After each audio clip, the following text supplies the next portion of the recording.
There's a form of bias which is called zero risk bias, and it relates to proportions and how humans perceive and quantify numbers and proportion in their everyday lives. Now, generally, human beings are actually quite good at dealing with numbers and will easily tell the difference between two similar fields, one with 20 cows in it and the other with 40 cows in it. However, when you add proportions into the mix, it gets a little bit more complicated.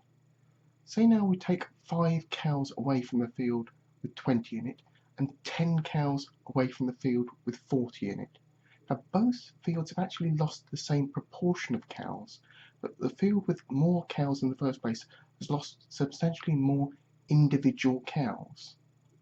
This is the underlying issue behind the zero risk bias, and as the name implies, it becomes magnified when one of the numbers we're thinking about is reduced down to zero.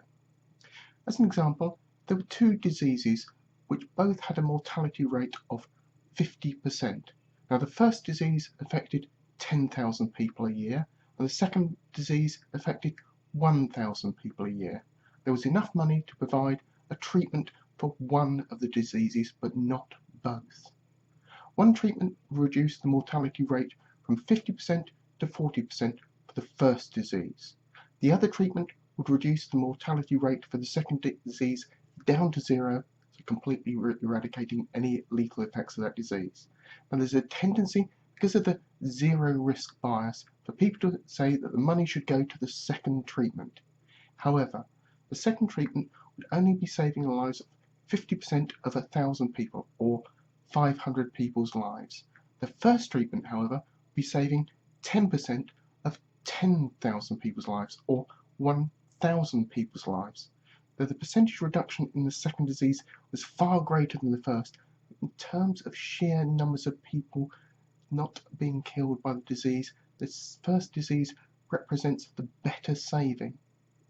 This attitude of attempting to completely remove one risk is to an extent understandable.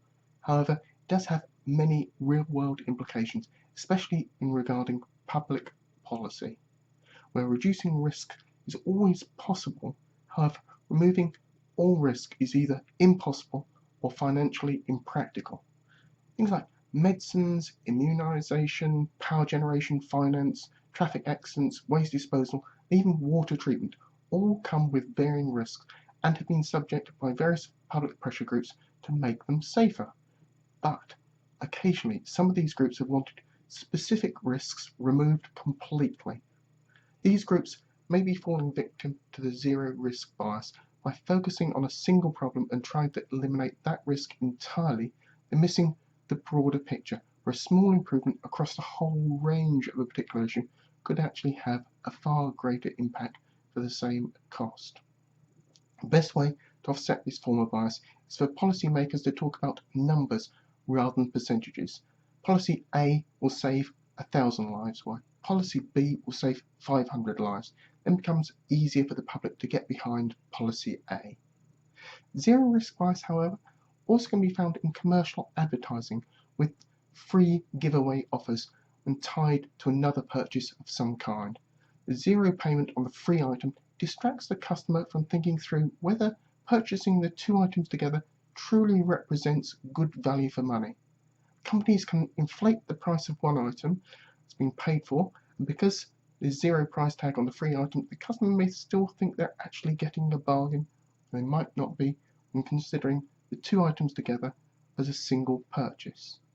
So that's a quick look at zero risk bias and how the numbers can be presented can actually influence our choices and what we feel is the best solution and whether or not it is the best solution.